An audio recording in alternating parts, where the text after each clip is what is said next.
Today is Friday, March 22nd, 2024, and I have yet another project to work on.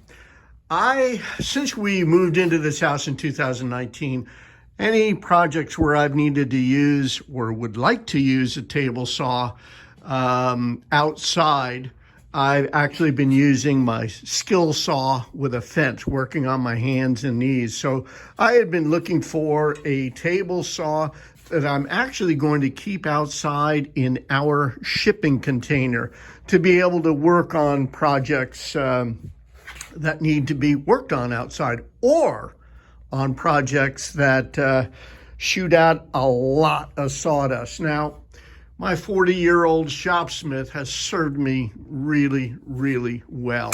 And for doing small projects down here in the basement, it's fine, but kicking out the sawdust that it can over all of the other things we have down here, I prefer to work outside.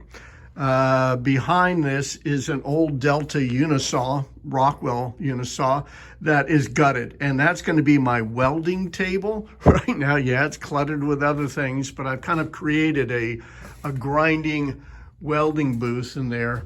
This is another and working Delta unisaw, but it's really too big.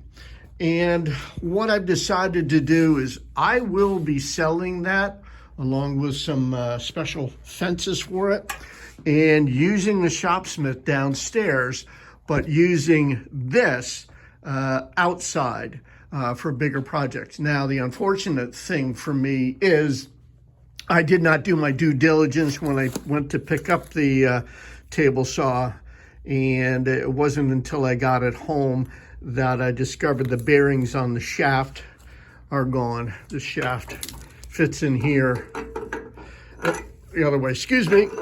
And I got it home and I wiggled the saw blade, and there's quite a bit of play in there. So I've got the shaft out, got the old bearings off. I've got new bearings from Napa. I've got myself a new belt.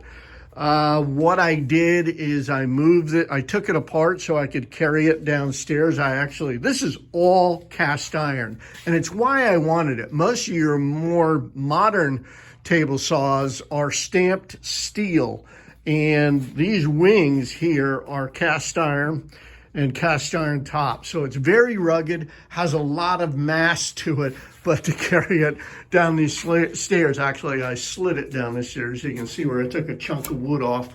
But fortunately, if you remember, I had set up that chain fall a couple of years ago, and I was able to lift it up in the air and get the sawhorses underneath it. So what I am going to do now is start to clean this all up, go over it with a fine-tooth comb and get it back in running order. I will probably build a new base for this. These are notorious. It does look like the table saw tipped over at one point. You can see where there's a crease here, a crack there. That's bent up. That's somebody modified there. Anyway, I'm committed. I'm happy with the saw, what I've got, but I've got to get it in working order. So that's what I'm going to do this weekend.